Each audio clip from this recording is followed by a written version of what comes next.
Oli ku program Dawa wano ku Twahira Islamic Center. Assalamu alaikum wa rahmatullahi wa barakatuh. Innal hamdalillah nahmaduhu wa nasta'inuhu wa nastaghfiruhu wa nastahdihi wa ashhadu an la ilaha illa Allah wahdahu la sharika lah خلق فسوى وقدر فهدى وأشهد أن محمدا عبده ورسوله صلوات الله وسلامه عليه وعلى آله وأصحابه ومن اهتدى بهديه واستنى بسنته إلى يوم الدين. أما بعد، قال الله تعالى: وما كان المؤمنون لينفروا كافة فلولا نفر من كل فرقة منهم طائفة ليتفقهوا في الدين ولينذروا قومهم إذا رجعوا إليهم لعلهم يحذرون. وقال نبينا محمد صلى الله عليه وسلم: من يرد الله به خيرا يفقهه في الدين. Atulabira tuwuliriza mu pulogulaamu yaffe obukulu bw'okunoonya okumanya, olusinkano lwaffe biidhnillahi ta'ala olwokutaano, nga twogera ku nsonga y'emu, obusukkulumu bw'abamanyi n'obusukkulumu bw'okunoonya okumanya. Wakati nga tutunaba kutandika, nzikiriza nkujjukize kaseera konna nga sejjeemu wamu naawe okuba ng'otenderezanga wakitiibwa Allah n'okumutya. Yagamba wakitiibwa Allah: ya ayuha alladhina amanu taqullaha haqqa tuqatihi wala tamutunna illa wa antum muslimun. Yagamba wakitiibwa Allah: abange mmwe abakkiriza mutye Allah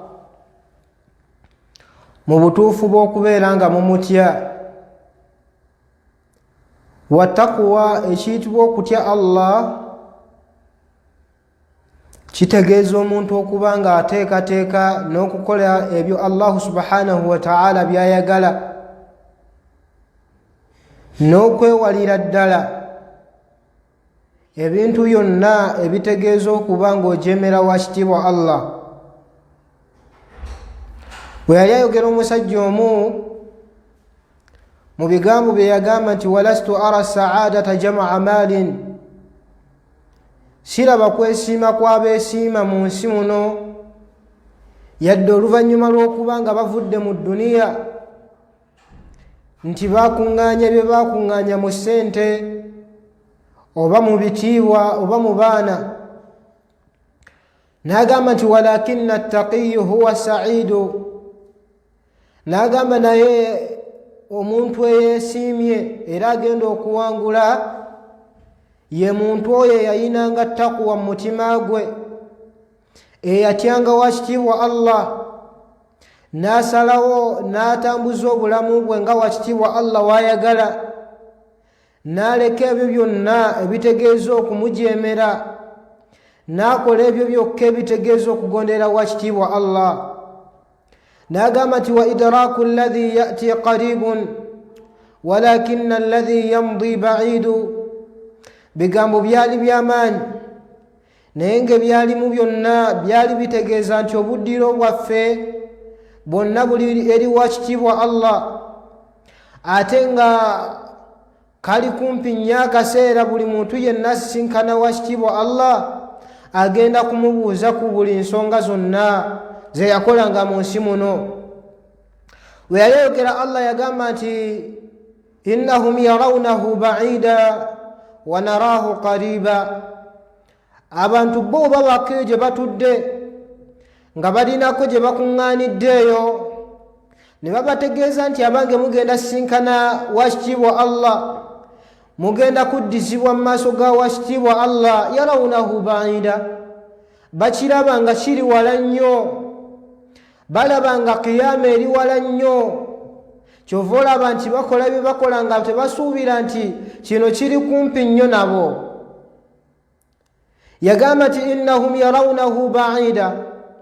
abantu bo balowooza wakati mu kubanga bye bakola babikola, balowooza nti qiyama eri wala nnyo, balowooza nti okubuuzibwa kwabwe ku bye bakola kuli wala nnyo. Allah agamba nti naye kisinga okuba nga kikwasa ennaku wa naraahu qariba. Allah subhanahu wa ta'ala agamba ate ffe tulaba nti olunaku olwo luli kumpi. Yawma, olunaku omuntu lwagenda okubeera nga ajjukira bye yakola, wa anna lahu dhikra,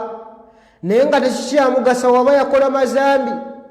waba yalinga mwezi, waba yalinga mulimba, waba yalinga mufere, nga tebikyamugasa. Abijjukira mu kaseera la yanfa'u nadam, ng'okwejjusa kwe n'okujjukira kwe tebikyamugasa, nga kayitawo akaseera. Nabwekyo kaseera konna mpuliriza, tazawwad min attaqwa fa innaka la tadri, weesibirire entanda ejjuddemu okutya wakitiibwa Allah subhanahu wa ta'ala, ejjuddemu okusiiba, ejjuddemu eswala, ejjuddemu okuyunga eŋŋanda, ejjuddemu okusaddaaka, ejjuddemu okuzimba masajid, ejjuddemu okuyamba bamulekwa, entanda ejjuddemu emirimu emirungi gyokka. Fa innaka la tadri, kubanga tomanyi, idha janna laylu hal taishu ila alfajiri, wonaaba obuwungeezezza olwaleero, wonaaba obuzibiza olunaku olwaleero, hal taishu ila alfajiri, oyina garanti nti ogenda kuwangaala paka ku budde obw'okumakya obw'enkya. Nabwekyo olwaleero lw'oli wampuliriza, fubanga nnyo okulaba ng'olukozesa bulungi nnyo, fuba nnyo okulaba nga akaseera wasiwa Allah kakuwadde okakozesa bulungi nnyo, oleme kwejjusa ng'ate okwejjusaako mu kaseera k'olyejjusizaamu nga tebikyagasa. Yagamba nti tazawwad min attaqwa fa innaka la tadri, weesibirire entanda ejjuddemu okutya wakitiibwa Allah, nga we yagamba nti watazawwadu, mwesibirire entanda, fa inna khayra zaadi ttaqwa, naye entanda esinga okuba ennungi, entanda esinga okuba ey'ebbeeyi yerimu okutya wakitiibwa Allah subhanahu wa ta'ala. Nabwekyo era atulabe era tuwuliriza, kaseera konna by'okola nga bikole, wakati mu kubanga obikola weebuuzenga nti nga tonnaba kukola nsonga gy'ogenda kukola, ogikoze ng'otya Allah subhanahu wa ta'ala, oba ogikoze nga olowooza nti biri awo byakusaagasaagamu. Ampuliriza, maaso ga wakitiibwa Allah tayinaayo nsonga yonna yakusaagirwasaagirwamu. Wakitiibwa Allah tayinaayo nsonga gy'ogenda kukola ng'olowooza gw'ogikoze osaagasaagamu, eyo maaso ga Allah tagiyina. Buli kyonna oli ku program Dawa wano ku Twahira Islamic Center. Kyokola maktubu kigenda kuwandiikibwa, kigenda kubeera nga kiwandiikibwa, ate tekigenda kuwandiikibwa kyokka, wabula kigenda kubeera nga tuhfaz, kikuumibwa ila yaumi ddin, okutuusa wakitiibwa Allah ku lunaku luli lwagenda okubeera nga akubuuza ku kyo. Nabwekyo kyonna kyokola beera nga wakati nga tonnaba kukikola weebuuzengamu nti kino nkikola naye nkikoledde mu mbeera ki yakutya wakitiibwa Allah na kumutendereza oba yakumujeemera. Oba yakumujeemera, webanga kaseera konna yakujeemeranga wakitiibwa Allah, gyewala mpuliriza, kubanga bonna bamujeemera bali eyo, bali ku maziga, bali ku biwoobe, tebalinamu yadde okwesiima yadde okuwangula. Kaseera ku makya na kawungeezi basiiba ku bizibu, bejjusa bye baakola, amazambi gonna ge baakola kati bejjusa essaawa zino, beebuuza lwaki bagakola, lwaki bagakola, naye ate wakati mu kubanga beebuuza lwaki bagakola tebakyasobola kudda kutereeza. Nabwe kyampuliriza, nga tonnaba kwejjusa mu kaseera nga tokyasobola kutereeza, essaawa zino okyasobola. Bimu ku bye tuzze nga twogera emabega. Yagamba omusajja omu n'agamba nti alyawmu amalun bila hisaab, olwaleero okola byokola wakati mu kubanga obikola tewali akubuuza ku byo lwaki obikola. Amazambi gonna g'oliko gakola wakati mu kubanga ogakola tewali tewali akubuuza ku ggo lwaki ogakola yagamba nti wagadan hisabun bila amal naye ate olunaku olw'enkya hisabun bila amal ogenda kubalibwa bubalibwa ate wakati mu kubanga obalibwa tewali kantu konna kagenda lekwayo faman ya'mal mithqala dharratin khayran yara yagamba wasiwa Allah n'agamba faman ya'mal mithqala dharratin khayran yara yakola kalungi ne kaba katono katya agenda kasinkana maso ga wasiwa Allah nga yakawandika waman ya'mal mithqala dharratin sharran yara ne yakola kabine kaba katono katya nga gwokola banti kakusaga saga mwawo kulimbalimba mwawo bolimbyembyemu kakuferaafera mwawo akoke nyini akatono mbutono bwako naye nga zambi maaso ga washitiibwa Allah ogenda kasinkanayo wala yadhlimu rabbuka ahada ate washitiibwa Allah subhanahu wa ta'ala talina muddu gwagenda kulyaza amaanya ku mulimu gwe yakola omubi gwonna gwakola washitiibwa Allah agenda gukusasulako ng'omubi ogakola wagenda gukusasulako nabwe kyampuliriza kaseera konna emirimu gyonna gy'okola nga tonnaba kugikola sooka nga weebuuze guno ngukoledde mu mbeera ki kubanga waliyo olunaku lwe bagenda okubuuza ku ggo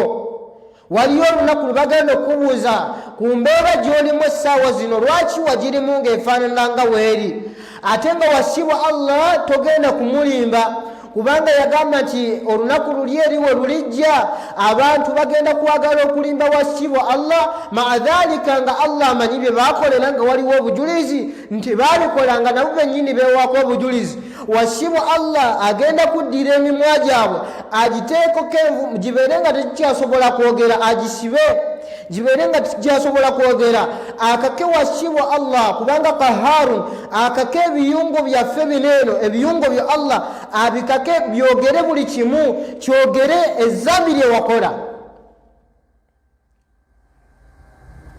Allah subhanahu wa ta'ala kunaku lwa kiyama abantu wakati mu mbeera nga baagala kubeera nga bamulimba nga baagala kubeera nga beewakana ebyo bye bakola wasiibwa Allah agenda kubaddira emimwa gyabo agizibe kubanga emimwa daiman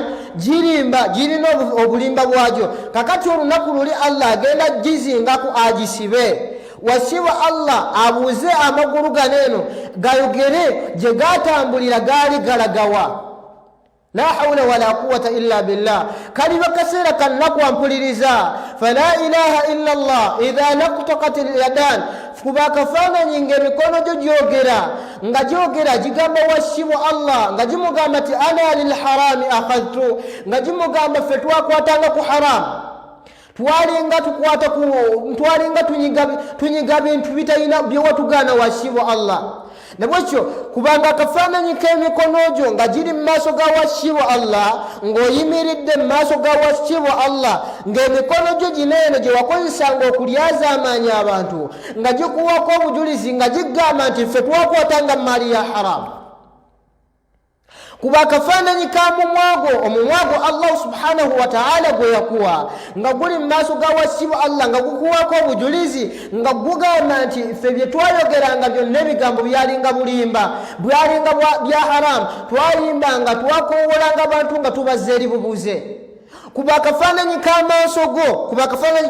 go ng'oyimiridde mu maaso ga washitiibwa Allah subhanahu wa ta'ala akubuuza ku maaso ku kyengera ky'amaaso kye yakuwa wakikozesa otya wakati mu kubanga akubuuza amaaso googere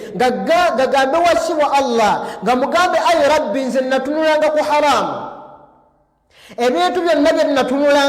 natunulanga ku maali essente ze natunulangako zaali za haramu natunulanga ku bakyala be nali siina kutunulako natunulanga ku bintu bye nali siina kutunulako okuba akafaananyi k'amatuugo nga gakuwako obujulizi mu maaso ga Allah weebuuze nga kaseera konna mpuliriza amatuugo amaaso go omumwa gwo olulimi lwo we biriba bikuwaako obujulizi bigenda kukuwaako obujulizi ki bigenda kukuwaako obujulizi nti wajjukiranga nnyo Allah ng'obikozesa oba bigenda kukuwaako obujulizi nti webikozesanga mu kujeemera washitiibwa Allah kuba akafaananyi k'amagulugo nga gawa obujulizi mu maaso ga bwakitiibwa Allah nga gamugamba nti ana lil harami natambulanga ngenda mu bwenzi natambulanga ngenda kufera abantu natambulanga ngenda kuyaaya natambulanga ngenda kukola ngenda byonna byoyinza okuteekawo bya haramu naye nga amagulugo bwe bujulizi bwe bukuwaako wasibwa Allah yagamba oluvannyuma lw'okuba nga ayogedde ebigambo ebifaanana kuweekyo omwana Adamu agenda kuba omulambo ogw'amaanyi abuuze ebiyungu bye abibuuza abange lwaki munjogeddeko ebintu lwaki mwewaako obujulizi ebiyungo bimuddemu bimugambe naffe tetwagadde naye wasibwa Allah antakana Allah awasibwa Allah yatwogeza alladhi antaka kulla shay'in ayogeza buli kintu kyonna kyaba ayagadde mu kaseera nga waba ayagalidde ate mu mbeera gyaba akyagaliddemu ne bwekyatukase ne tukuwako obujulizi kakati gumiikiriza ebibonerezo byo la hawla wala quwwata illa billah wasibwa Allah subhanahu wa ta'ala tagenda kulyazaamanya emikono gyo wegirikuwaako obujulizi nti gyakwatanga ku haramu amaaso go gatunulanga ku haramu amatuugo gawulirizanga haramu ebintu byonna bye gakolanga nga bya haramu wasibu Allah tagenda kulyazaamanya agenda kukulagira zimalayika ze azigambe nti khuzuhu faghullu mumukwate omuntu omwana Adamu oyo faghullu mumusibe enjegere thumma aljahima sallu oluvannyuma mumukwate mumukasuke muliro jahannam wasibu Allah agamba lwaki embeera eribeera bwekyo olw'ensonga nti innahu kana la yuminu billahi alazim olw'ensonga yalinga takkiriza wasibu Allah bamugambanga nti olinayo olunaku lwogenda okuddizibwa mu maaso ga wakitiibwa Allah nga takkiriza bamugambanga nti olinayo olunaku lwogenda okubuuzibwa ku buli mulimu gwonna gwokola nga takkiriza bamugambanga nti byonna byokola biwandiikibwa wakati mu kubanga akkiriza naye nga ate takkiriza mu butuufu bwa kubanga akkiriza kubanga omuntu yenna akkiriza nti wasibwa Allah agenda mubuuza ku byonna byakola tasobola kubeera nga amujeemera innahu kana la yuminu billahi alazim kuba kafaananyiko wasibwa Allah subhanahu wa ta'ala lagidde zimalayika ze ziri la ya'suna Allah ma amarahum ezitajemerangako wasibwa Allah okuvuya zitondo okutuusa wasibwa Allah lwalisalawo n'abeeranga tezigenda kumujeemerako aziragira wasibwa Allah ng'aziragira zikukwate azigamba nti mumukwate omwana Adamu oyo Muhammadi wenna Fatima yenna Suleimani Mahmudu nga wasibwa Allah alagidde zimalayika zikwate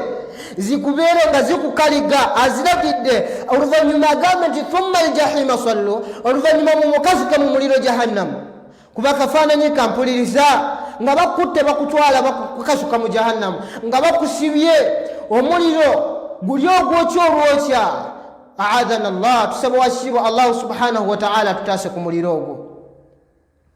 namwe tuwuliriza era tulaba kaseera konna mu byokola wakati mu kubanga obikola soka nga weebuuze kitwalenga nti wasibwa Allah agenda bikubuuzaako si kitwala butwazi wabula kikakasenga nti wasibwa Allah agenda bikubuuzaako nga tonnaba kubeera nga obikola soka obiwe obudde soka owa obudde ekintu kyogenda okukola omanye nti wasibwa Allah agenda kikubuuzaako wakati mu kubanga okitegedde nti agenda kikubuuzaako omanye kikyoyina okukola Nabiyuna Muhammadin sallallahu alaihi wasallama nga tetunaba kutandika mawduu yaffe mulamwa gwaffe guli nzikiriza nsooke njogere ku hadithi eno omu ku basahaba ba nabiyuna Muhammadin sallallahu alaihi wasallama jaa ila nabi yajja eri wakitiibwa nabiyuna Muhammadin n'amugamba ya rasulallah owange gwe omubaka wa Allah njagala nnyo okubeera mukwano gwa wakitiibwa Allah ate wakati mu kubanga mbeera mukwano gwa wakitiibwa Allah njagala nnyo n'abantu banjagale saagala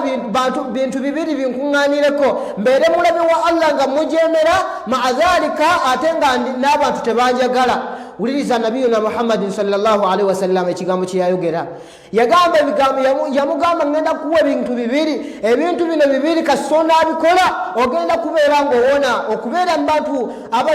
abajeemera wasibwa Allah subhanahu wa ta'ala ebintu bino wonabyekwatako ogenda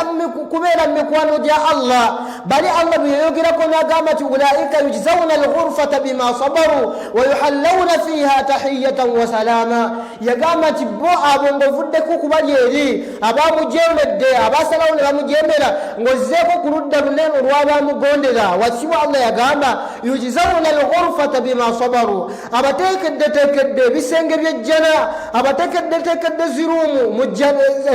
ziri eri mu jjana bima sabaru kulw'obugumiikiriza bwabwe bwe balina ku duniya ne basalawo ne bakwata eddiini ne bagiteeka mu bulamu bwabwe kubanga bagumiikiriza bugumiikiriza. Allah subhanahu wa ta'ala yagamba nti walanabluwannakum tugenda kubagezesa naye yali amaliriza yagamba nti linaalama assabirin tusobole okutegeera abagumiikiriza mummwe abanasalawo ne bakwata eddiini ne bagumiikiriza nayo. Abanga mpuliriza eddiini kintu ky'amaanyi ate kizito tekikwatikakwaatika yenna kikutte aba kikutte abalina kikwata n'amaanyi ate tekikwatika kubanga eddiini emenya mpuliriza temala gakwatika si buli muntu nti agiina yenna agiina oyina kwefunako oyina kubanga oginyweza oyina kubanga ogiteeka mu bulamu bwo wenna Allah gwawadde n'abanga akuwadde ng'eddiini ogitegedde ate oluvannyuma lw'okubanga ogitegedde n'akuwaamukko amaanyi agagikolerako apuliriza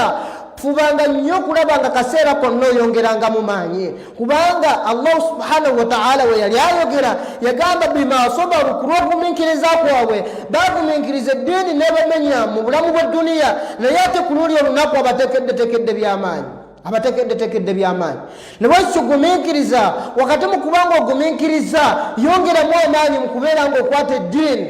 wenna Allah gwawadde okusiiba ennaku eza sunna yongeramu amaanyi mu kusiiba ennaku eza sunna tezikwatikakwatikwa mpuliriza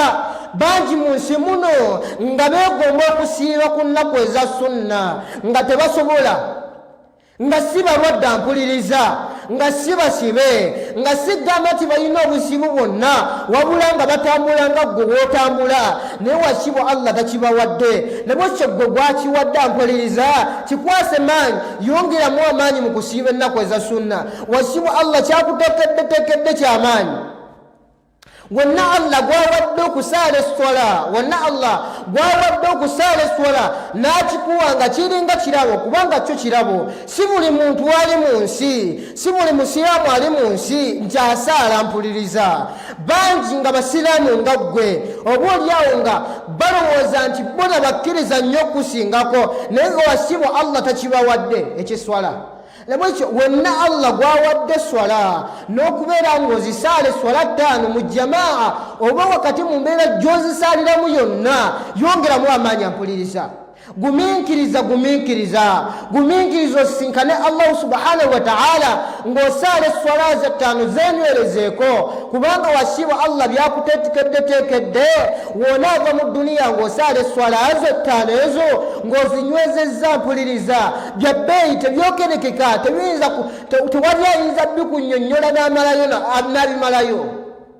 yagamba nti ulaika yujzawna alghurfata bima sabaru abonno balinga mikwano gya wasiwa Allah beyawa Allah subhanahu wa ta'ala eddin beyawa swala ne bazekwatirako ne bagumiikiriza ne bazisaala mu mbeera ey'akanyigo n'agisaala mu mbeera ey'essanyu n'ayimirizaawo mu mbeera yonna n'ayimirizaawo swala 5 n'aziyimirizaawo n'aziteeka mu bulamu bwe ne bagumiikiriza n'afiira ku swala 5 nga tazireseeyo obulamu bwe n'agumiikiriza embeera eyo newakubadde abaaliwo baalinga bamunenya lwaki osaala nnyo gwasaala talina kintu kyonna kyoyina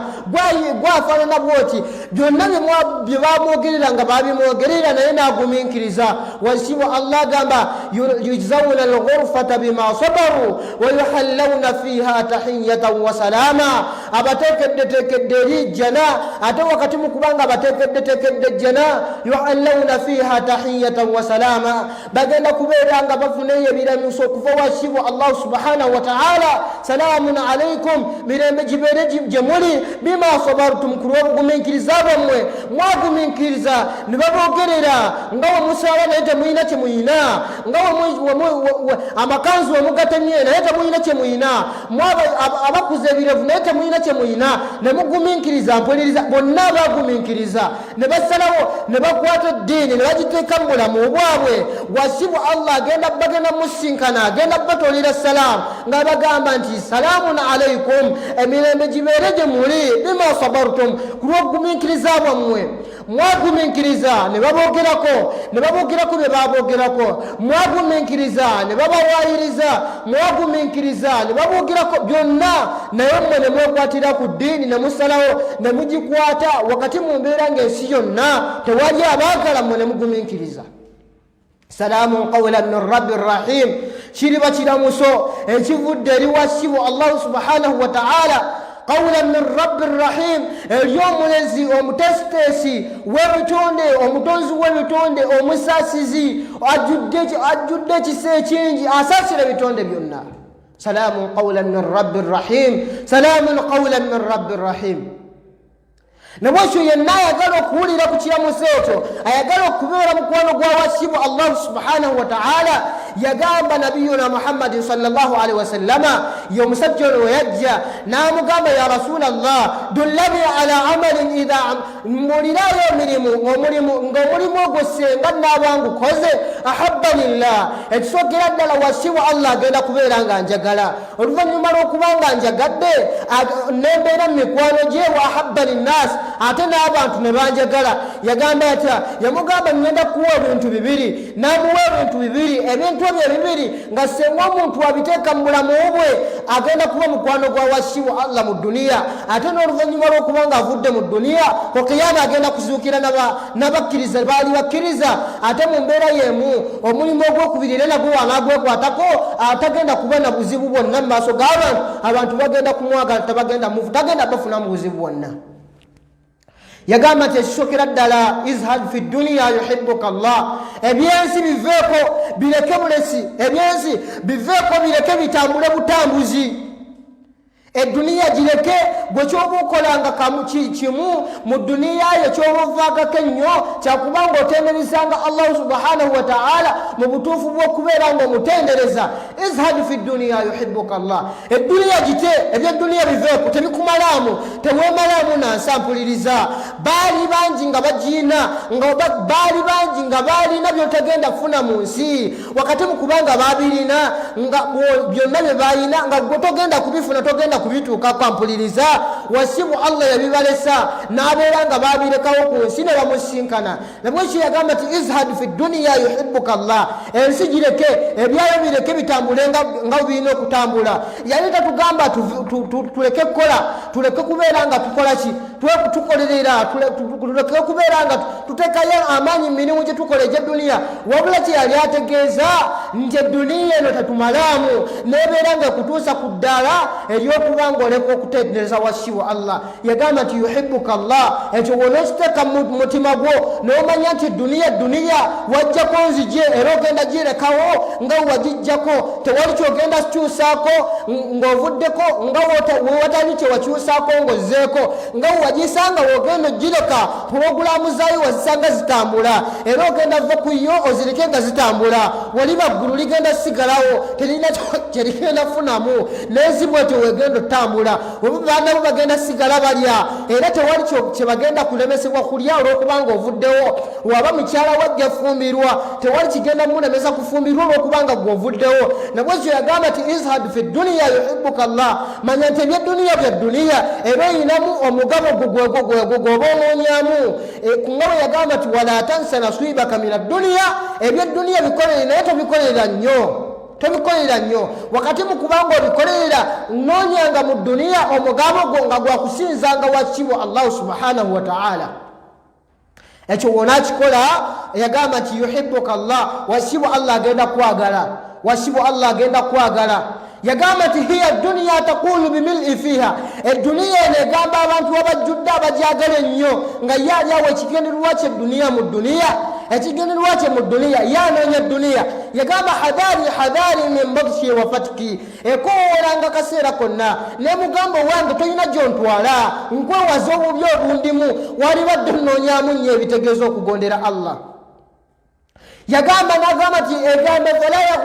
fala yaghurrannakum minni ibtisaami okubeera kwange naawe ng'ompangaaliddeko tekikumalamu nnyo n'olowooza nti ndi mukwano gwo yagamba nti faqawli mudhikun wembanga ndi naawe ebigambo byange biwoomerera ampuliriza buli ali ku duniya ewoomerera kyova olaba nabiyuna muhammadi sallallahu alaihi wasallama yagamba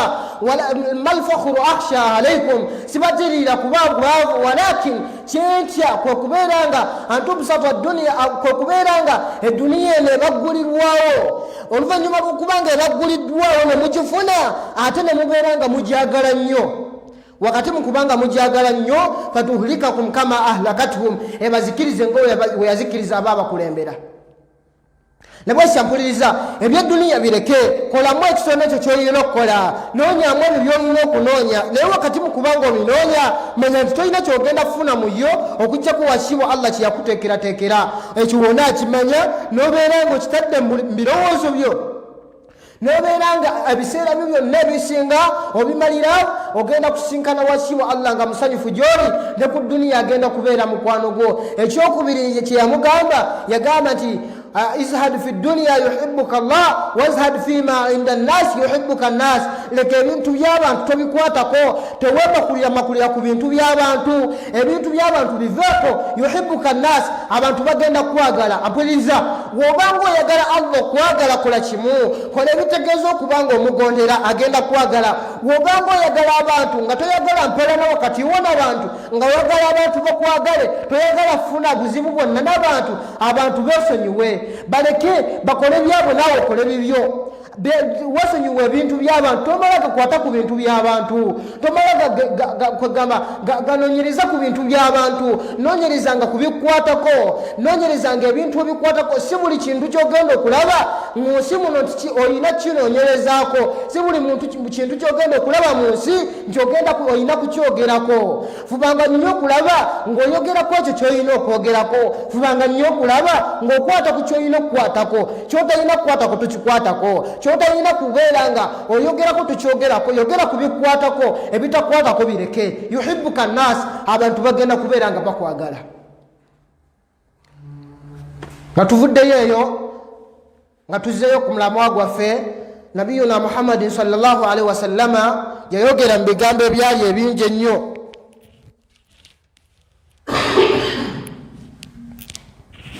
n'agamba nti man yuridi llahu bihi khairan yufaqihu fi ddin omuntu wasiibwa allah subhanahu wa ta'ala gwayagaliza obulungi gwayagaliza okuba ow'ebbeeyi yagamba yufaqihu fi ddin amukenkula mu ddiini amukenkula mu ddiini ya wasiibwa allah subhanahu wa ta'ala ekyo tuzze nga tukyogerako era tuzze nga tukiraba butya bwe kifaanana era lwaki omuntu yenna asukkulumizibwa oba omuntu yenna allahu subhanahu wa ta'ala gwayagaliza obulungi amukenkula mu ddiini ne tujja nga tukiraba nti omuntu yenna allahu subhanahu wa ta'ala gwayagaliza obulungi amuwa okuyiga eddiini ya wakitiibwa allah na buli yenna ayagala okuba mukwano gwa allah n'ayagala okuba nga abeera mu bantu allahu subhanahu wa ta'ala bayagala ekimu ku byalina okukola kwe kuba nga asoma eddiini ya wakitiibwa allahu subhanahu wa ta'ala nga wetuzze tukiraba nitulaba obusukkulumu bw'okumanya netulaba obusukkulumu bw'okunoonya okumanya netulaba nti ku busukkulumu bw'okunoonya okumanya tewali kitonde mu nsi muno okuggyako ng'omuntu yenna afuluma n'agenda ng'agenze kunoonya kumanya ebitonde ebiri mu nsi muno wasiibwa allahu subhanahu wa ta'ala abimwanguyiza bibeere nga bimusabira eri wasiibwa allah abeere nga amusonyiwa netulaba nti obusukkulumu bwakunoonya kumanya netwekubiriza akaseera konna okubanga onoonya okumanya mpuliriza kaseera konna fubanga oli wakati mu program dawa ne Twahira Islamic Center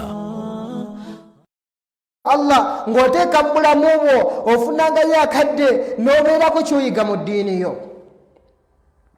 olw'ensonga nti akadde ako gwe kolaba kowaddeyo essaawa eyo gy'owaddeyo mu lunaku olwo byonna by'okoze mu lunaku essaawa 24 wasibu Allah ze yakuwa woofunamu eddakiika 30 ng'eddakiika eza 30 oziwaddeyo kuyiga kitabo kya Allah subhanahu wa ta'ala ezo eddakiika 30 ze zigenda okugasa obulamu bwo bwonna ate tezigenda kugasa bulamu bwo bwokka wabula n'oluvannyuma lw'okuba ng'ovudde mu duniya muno eddakiika eza 30 mu ntaana yo zigenda kubeera nga zigasa gozolabanga ze wawaayo ze wafiisa gwe mu mbeera gye wazirabiramu ate zigenda kugasa mu ntaana yo yokka wabula ne kunaku lw'ekiyama zigenda kubeererawo olw'ensonga nti wali oyiga ekintu ekyebbeeyi wayigiramu ekintu ekisinga okuba ekyebbeeyi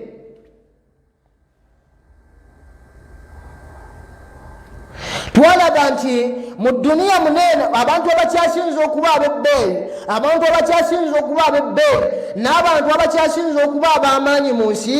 be bantu abasoma eddiini yani yawasibu Allah subhanahu wa ta'ala ejo tutagenda kudda nnyo biidhnillah era gye tutagenda kudda kubeera nga tunnyonnyola naye nga ekikulu kya byonna nti twalaba mu bigambo byaffe byayita ne tulaba nti omuntu yenna asoma eddiini yawasibu Allah n'asalawo n'agamba nti nze ngenda obulamu bwange mbuwaddeyo kubeera nga nsoma ddiini yawasibu Allah subhanahu wa ta'ala obulamu bwe oba omuntu oyo abeera wa bbeeyi era omuntu oyo Allah subhanahu wa ta'ala amusitula ku duniya ne wabanga tabadde w'amaanyi olunaku lw'ekiyama agenda kujjanga w'amaanyi nabiyuna Muhammadin sallallahu alaihi wasallama bimu ku beyogera ebigambo ebyali eby'amaanyi ebyali ebingi ennyo yagamba nti obusukkulumu bwa ilmu obusukkulumu bw'omuntu bw'abamanyi ku bantu oba empeera y'abamanyi yagamba nti omuntu yenna anonye okumanya eddiini ya Allah subhanahu wa ta'ala empeera ye egenda kubeera ng'emuweebwa oba agenda kusasulibwa ma'a nabiyyin ng'asasulibwa wamu ne bali ba anbiya alayhimu salatu wassalam era bimu ku beyogera n'agamba nti wal ulama abamanyi abo bemulaba abatambula bashuyukhu ab'amaanyi yagamba nti hum warathatul anbiya bebasika ba anbiya baba nabbi alayhimu salatu wassalam n'agamba nti anbiya abamanyi obamanyi bannabbi ababaka bawasibu Allah subhanahu wa ta'ala tebasikirwako maali kubanga si gye bayina era si kye kyali ekyebbeeyi mu bulamu bwabwe naye ekyabasikibwako era ekyasigala nga kya bbeeyi mu bulamu bwabwe bonna abakisikira nga bagenda kuba babbeeyi mu nsi muno basikibwako al-ilmu oba babasikirako irimu al-ilmu nafi' ilmu egasa ilmu ekwatagana ku bikwatagana ku washiwa Allah subhanahu wa ta'ala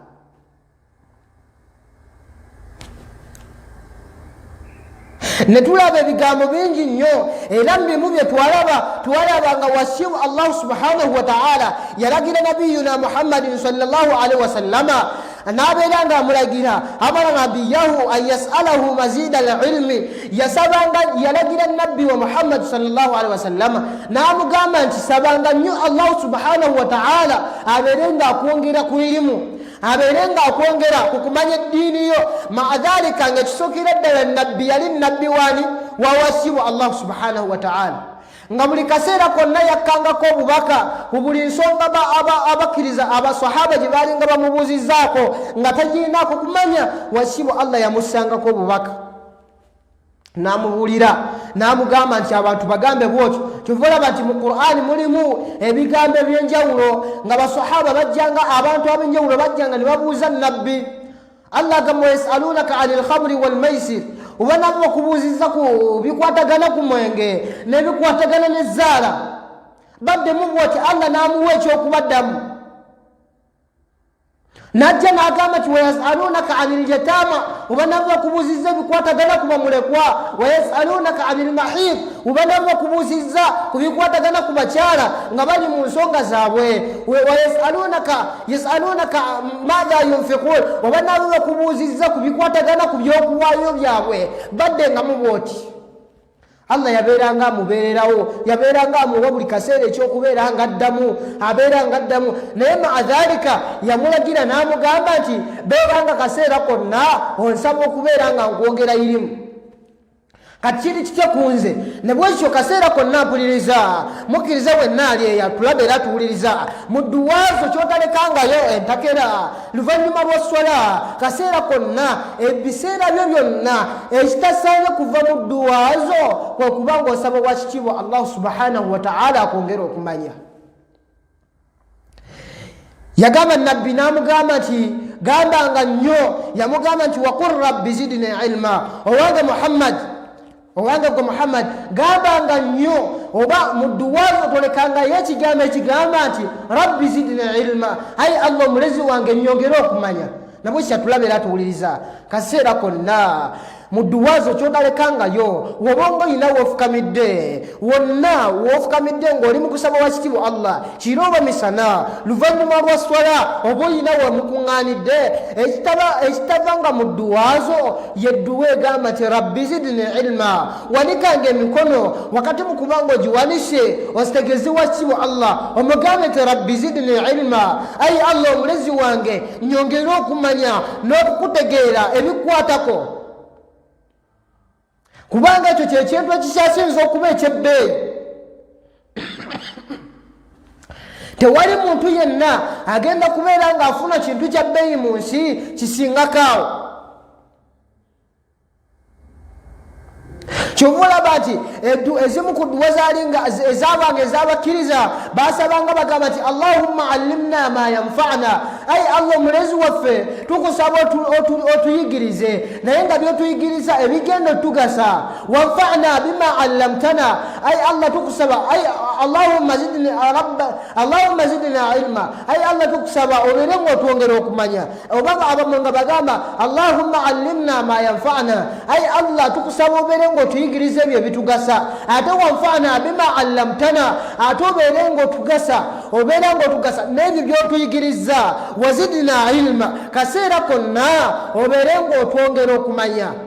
Ampuliriza kenjikuddiremu keddu weno kaseera konna togirekangayo, sabanga nnyo Allah subhanahu wa ta'ala mu dduwaazo kaseera konna ogambenga nti allahumma allimna ma yanfa'na au allahumma allimna ma yanfa'na wanfa'na bima allamtana wazidna ilma. Wobanga oli omu sabanga kaseera konna ogambenga wasibwa Allah omugambe allahumma allimni ma yanfa'ni wanfa'ni bima allamtana وزدني علما. اللهم علمني ما ينفعني وانفعني بما علمتني وزدني علما. Wekiba kikaluye mu Luwarabu sabanga wasibwa Allah mu Luganda omugambe ayi Allah gwe wantonda naye ayi Allah nkusaba obeere ng'onjigiriza ebyo ebingasa, ate by'oba ng'onjigiriza ayi Allah nkusaba ongase nabyo, ate nkusabanga kaseera konna onnyongere okubanga nkuguka mu ddiini yange.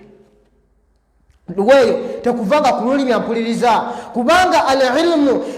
ekiyitibwa okumanya tewali muntu yenna akiweebwa okuggyako rufia, omuntu oyo abeera wa bbeeyi. Yagamba Allah subhanahu wa ta'ala we yali ayogera kubakkiriza abatya Allah subhanahu wa ta'ala, yagamba nti innama yakhsha Allah, mazima ddala abantu abatya Allah subhanahu wa ta'ala abamutendereza abamusinza mu butuufu bw'okumusinza mu baddu be al-ulama, be bantu abasazeewo ne bategeera eddiini yawasibwa Allah subhanahu wa ta'ala.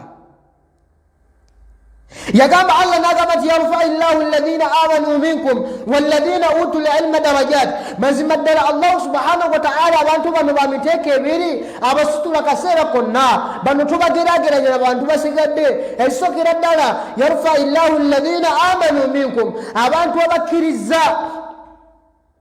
ne basalawo obulamu bwabwe ne babuwaayo kutenderezanga wa kitiibwa Allah, ne basalawo kubeera nga bo tebajemera Allah, abantu abo Allah basitula. Allah agamba nti walladhina utul ilma darajat, ate n'abo abantu abategeera ne basalawo ne basoma eddiini ya wasibu Allah ne bagitegeera, abantu abaweebwa bo okuyiga eddiini ya wasibu Allah, Allah basitula amadaala, Allah basitula amadaala. Amadaala ago wasiba abamu ku bamanyi baali baganyonyolako ne bagamba nti abantu wakati w'abamanyi n'abatali bamanyi, wakati w'abamanyi n'abatali bamanyi waliwo amadaala. Wali omumanyi omu ayitibwa Uthaymin yayogera n'agamba nti bayinahuma wakati w'abantu abo ab'emirundi ebiri wakati waliwo amadaala 1,000 naye nga buli ddaala lyonna omuntu okulinnya eddaala limu olimalayo kyetaagisa emyaka 1,000 okulimalayo. Nawekyo bonna abasomye eddiini ya wasibu Allah mpuliriza bantu babbeeyi tobeerijjirako. Nawekyo mu kaseera konna sabanga nnyo wasibu Allah subhanahu wa ta'ala abeerenga akuwa okumanya n'okubeera ng'oteekamu kaweefube okuyiga eddiini ya wasibu ani Allah subhanahu wa ta'ala. Yagamba musajja omu n'agamba nti kun badila aljiddi fi lilmi alhadithi tanal kulla alulumi wa kun bil asli mushtana. Yagamba n'agamba nti owange yenna ayagala okuba omuntu ow'ebbeeyi, ayagala okubeera nga obeera wabbeeyi mu nsi muno, ayagala okubeera nga oyogerwako, ayagala okubeera nga buli kaseera konna tokkakkanyizibwa nga ne bw'onaaba okkakkanyizibwa ku nsi kuno maaso ga wasibu Allah ogenda kuleetebwa ng'oli wa waggulu. Yagamba nkuwa amagezi ge gano. Yagamba فالعلم أفضل مطلوب وطالبه من أكمل الناس ميزانا ورجحانا. يقام ناقام جنو ekintu ekigenda okusitula kigenda kuba kimu kyakubanga ogenda n'osoma eddiini ya wasibu Allah subhanahu wa ta'ala, kubanga n'agamba nti ku lw'ensonga nti falilmu mazima ddala okumanya afdalu matlubin kyekintu ekyebbeeyi ekinoonyezebwa.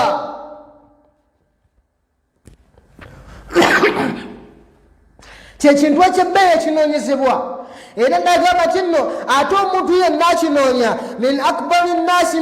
mizanan wa rujhana, oyo ye muntu nga kwegamba wabbeeyi wa waggulu nnyo. Ate mu bintu byonna byabala ebintu byo byonna bibeera bya waggulu ku lw'okubanga anoonya ebikwatagana ku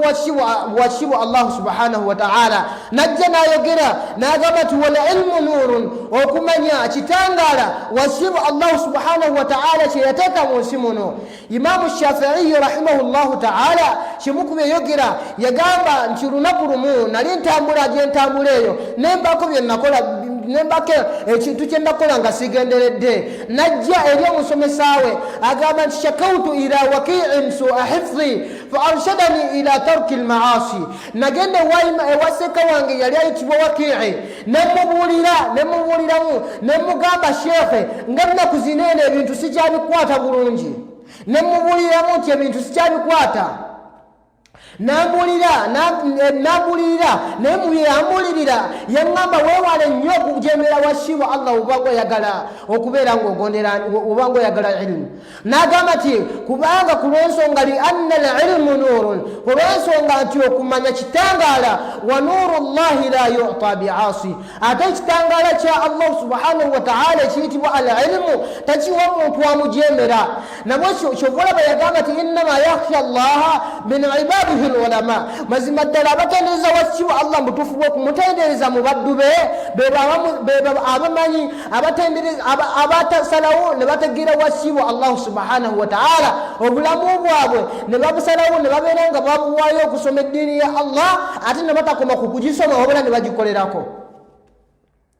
Yagamba nti wal ilmu nurun, okumanya kitangaala. Fakun bil ilmi mu'tasiman, beera nga weekwatira ku kunoonya okumanya. Irrumta fawzan lada arrahmani maulana, wobanga ofunyewo akadde konna n'ofunayo akadde n'ofisaayo akadde, funangayo akadde nga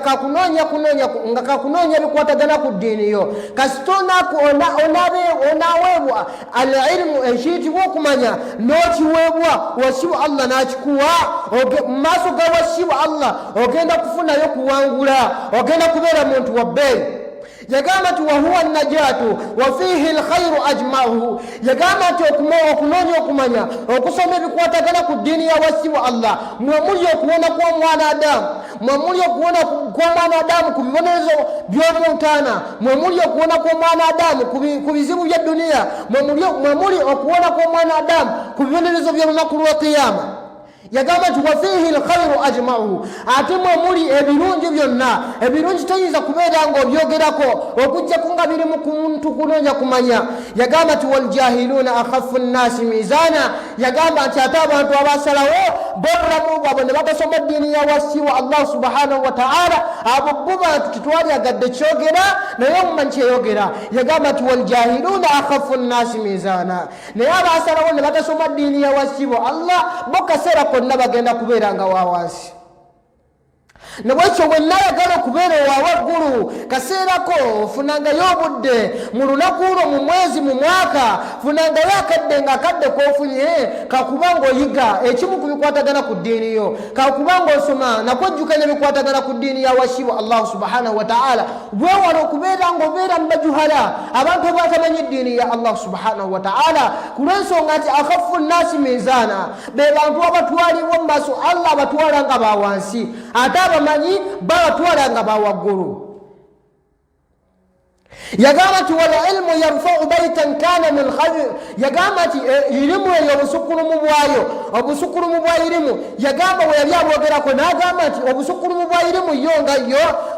yennyini esobola esitula omuntu oba esitula ennyumba y'abantu ng'abantu abo ne bwebaba nga babadde tebamanyikiddwa.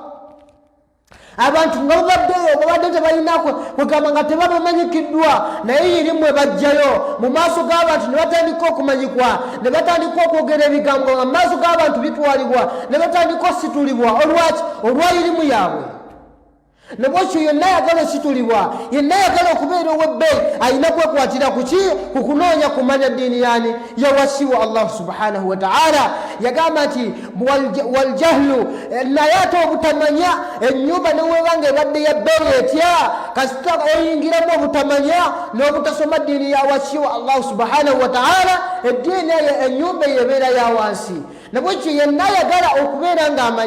abeera wa waggulu, ayagala okubeera ow'ebbeeyi mu nsi muno, n'olunaku lwa kiyama alina kusoma ddiini yani yawasibwa Allah subhanahu wa ta'ala. Yenna ayagala okubeera owa wansi ku duniya, yenna ayagala okubeera owa wansi ku lunaku lwa kiyama, yeekwatire ku kimu kyakubeera nga tasoma ddiini yani yawasibwa Allah subhanahu wa ta'ala. Yagamba nti wa arfa'u nnaasi ahlul ilmi manzilatan, ate mazima ddala abantu abasinza okuba ab'ebitiibwa mu nsi muno be bantu abasalawo ne basoma eddiini ya wasiwa Allah, era be bantu abo abalina irimu, abasoma Qur'ani ne bagitegeera, abasoma hadithi ne bazitegeera, abasoma fiqhi ne bamutegeera, abasalawo ne bagumiikiriza ne basoma bye basoma wakati mu mbeera yali eyakanyigo, ne basoma ne batuukira ddala kuki? Ku ddaala erisembayo ne babeera nga bakuuka mu ddiini yaabwe.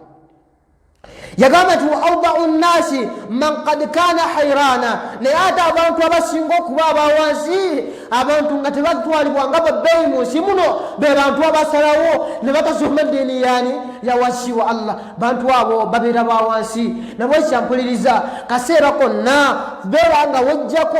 ekizikiza ky'okuba nga tomanyi ddiini yawasiwa Allah n'okuba nga olina ky'oyiga mu ddiini yo. Beerako kyeweyigiriza, beerako kyeweekwatako osome.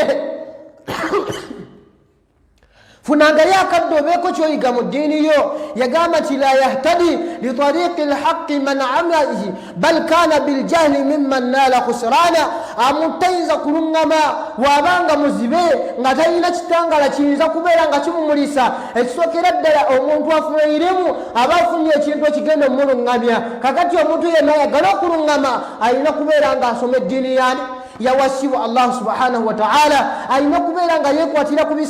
kubitegeeza okusoma eddiini yani ayagala okuluŋŋama, ayagala okubeera omuntu asaba buli kaseera konna mu swala zaffe tusaba ne tugamba ihdina sirata almustaqim, ay Allah tukusaba otuluŋŋamye ku kkubo eggolokofu. Naye ekkubo eryo eggolokofu ogenda kuliŋŋamako otya? Ekkubo erigenda okuluŋŋamya ku kkubo eryo eggolokofu kubanga osoma eddiini yani yawasiwa Allah subhanahu wa ta'ala. Omuntu yenna anaasalawo n'atasoma ddiini yawasiwa Allah, ekkubo eryo ligenda mubeerera zizibu okubeera nga alituukako.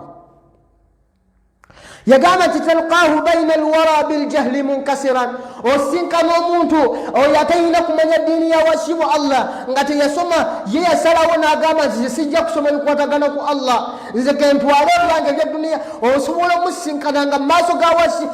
g'abantu talina kyategeera mu bikwatagana kwani, buli kye bamugambye nti kino tukole kino akola lukozi alyawo. Nabwekyampuliriza tobeera mu bantu bwe batyo, funangayo akadde osome.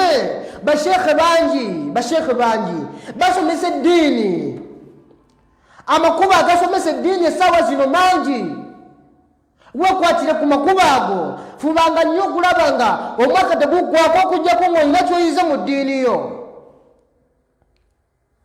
yagamba nti wal ilmu yarfa'uhu fawqa alwara darajan, ilimu eyo wonaba osazeewo n'ogiwa obudde bwo n'osoma, ilimu eno egenda kusitula fawqa alwara. Agamba nti mu maaso g'abantu ogenda kubeera waki, ekyo twakyogerako olunaku oluwedde. Yagamba nti wannaasu ta'rifuhu bilfadli id'ana, abantu bagenda kuzukulumya bo bennyini wonaba osazeewo n'osoma eddiini yani ya wasibu Allah subhanahu wa ta'ala. Agamba nti wa talibul ilmu, omuntu yenna asalawo n'asoma eddiini ya Allah subhanahu wa ta'ala n'agumiikiriza, yagamba nti yanalu bil ilmi ghufranan wa ridwana,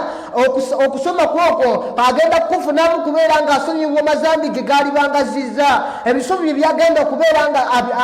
akoze wasiba Allah agenda musonyiwa. Kulwensonga nabiyuna Muhammadi sallallahu alaihi wasallama yategeeza n'agamba nti ebintu ebiri mu nsi muno bisabira omuntu asalawo n'abeera nga akwata okuba agenda asoma eddiini yani ya wasibu Allah. Nabwekityo bila ilmi,